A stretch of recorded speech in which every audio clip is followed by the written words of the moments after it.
Alors évidemment, moi, bonjour, mon sujet préféré a toujours été la femme. Moi, je me souviens, j'avais un psychanalyste, il disait pas grand-chose, hein. Je suis restée 12 ans. Il m'a dit 2, 3 phrases en 12 ans qui m'ont marqué, c'est déjà pas mal, hein, marqué 3 fois par semaine.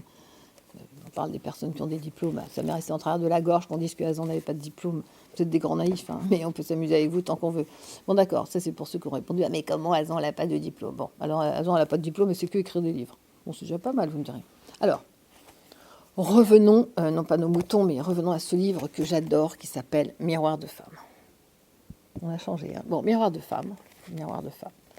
C'est un livre que j'ai écrit avec tout l'amour que j'ai pour la femme.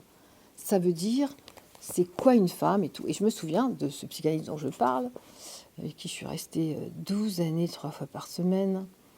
Ça sert à ça, les diplômes. Et ouais, c'est un petit clin d'œil à la rage que j'ai de trois connards qui ont sorti des conneries sur raison qu'il n'y a pas de diplôme, bande de naïfs.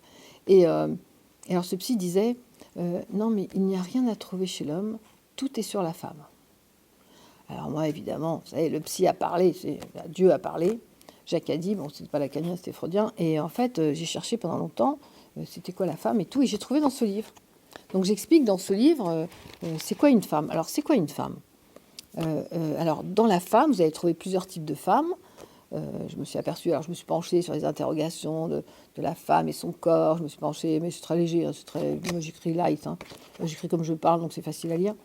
Et en fait, l'histoire, c'était ça, c'est qu'à un moment, il y a des femmes différentes. Et pourquoi les femmes sont différentes? Parce qu'elles viennent de père et de mère. On n'a pas eu les mêmes pères et les mêmes mères. Donc, parmi ces femmes, vous avez la fille du père, que je suis, par exemple. On voit nettement la fille du père. La fille du père, c'est une combattante. C'est celle qui a reçu ce fameux phallus, appelez ça le flambeau si vous préférez, qui a la puissance du père et la puissance de la femme, puisqu'elle est femme. Voilà. Et alors, si on rajoute à la fille du père la puissance et la fragilité et la subtilité du surdoué, vous voyez ce que ça donne. Ça donne des femmes, mais colossales, hein, avec une puissance colossale et puis une fragilité, une douceur indestructible. Voilà, c'est ça, c'est la fille du père. J'ai écrit un livre sur la fille du père, comme ça c'est fait. La fille du père très particulière, qui sont chez les surdoués, filles du père, les combattantes, les personnes qui sont dans l'amour, dans l'entier, dans machin, voilà. Vous trouverez ce descriptif. Vous avez aussi, dans Miroir de femme, par exemple, entre autres, dans tous ces schémas, ce sont des livres de schémas, vous avez la fille de la mère. La fille de la mère. Moi, c'est ce que je dis, moi, ma fille, c'est la fille de la mère. Alors, par exemple, la fille du père, elle va donner à son enfant ce qu'elle n'a pas reçu, parce que c'est ça la devise que moi j'ai écrite. C'est à force de donner à nos enfants ce qu'on n'a pas reçu, on oublie de leur donner ce qu'on a reçu. Donc évidemment, moi je ne pouvais pas transmettre le flambeau à ma fille. Donc ma fille, moi-même n'ayant pas reçu cette féminité de mon père, parce que mon père et moi, on repeignait les plafonds, on faisait de la déco, mon père était archi nul, c'est comme ça que j'ai voulu être décoratrice. Et d'archi nul parce que c'était un HPI, et le HPI il est vraiment nul en déco, hein. Je ne voudrais pas il aime les belles choses, mais franchement, il a pas, enfin mon père n'avait pas en tout cas. Et comme ça, j'ai voulu être décoratrice. Et en fait, donc avec mon père, on construisait des choses, on faisait, enfin plutôt moi que lui, parce qu'il était très maladroit comme tous les HPI. Et ensuite, quand j'ai une fille, alors c'est ça la fille du père, elle va donner toute la féminité qu'elle n'a pas reçue, puisqu'elle était sous l'emprise amoureuse, hein, on parle d'amour, sous l'emprise amoureuse du père. Donc elle va transmettre à sa fille toute la féminité. Donc moi j'ai acheté la lingerie, super. Pas pour moi, non, moi j'avais pas le temps. Machin, j'achetais pour ma fille, voilà, des petits trucs, des petites robes, des petits machins. Donc voilà. Donc ça donne quoi la fille du père? Ça donne ma fille chérie que j'adore. J'aurais rêvé d'être comme elle, mais vous allez vite comprendre. C'est la fille du père, c'est allô? Allô? Alors, allô? Non mais alors on se voit. Ah mais non, maman, ça va pas être possible parce que je vais chez le coiffeur.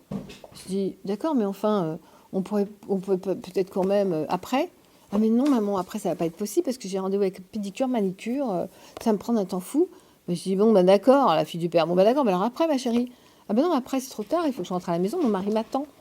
Voilà, c'est ça. Vous voyez? Donc on a donné cette féminité en tant que fille du père, on a donné un maximum de féminité à nos filles parce que nous on n'a pas utilisé ce côté archi féminin. Et du coup, on en a fait des petites bombes hyper nana. Voilà, c'est ça. Alors, il faut quand même pas se tromper, c'est que la fille du père a reçu le parfum de femme parce qu'elle est femme. Là, je parle de moi, vous voyez, en grande modestie. Non, mais je me donne comme exemple, c'est vraiment plus simple. Et on a reçu la puissance du père. Ça, je sais pas si vous voyez, ça fait que la fille du père, c'est la fille que tout le monde adore. Mais, retenez bien ça, c'est la femme à abattre. C'est celle qui est grande gueule, c'est celle qui s'impose, c'est celle qui s'implique, c'est celle qui défend les causes. C'est l'emmerdeuse. C'est l'emmerdeuse par excellence. L'emmerdeuse par excellence, c'est la fille du père.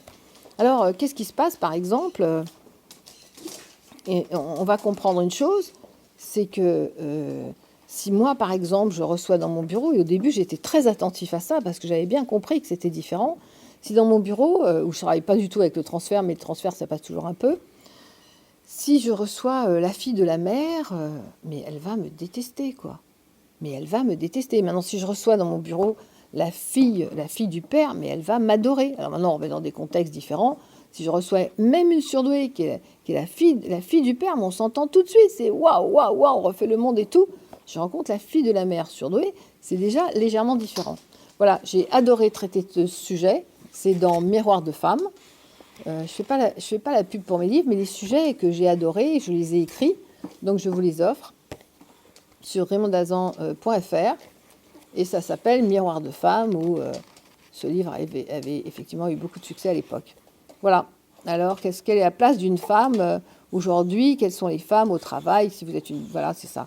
La femme dans la société, la femme au travail. Bon, c'est un livre qui est sympathique à lire. Voilà, et bien, c'était Miroir de femme. Je vous embrasse. Et voilà, faites la différence entre la fille du père et la fille de la mère. Ce sont deux contextes différents. Voilà, je vous embrasse et à bientôt pour de nouvelles aventures.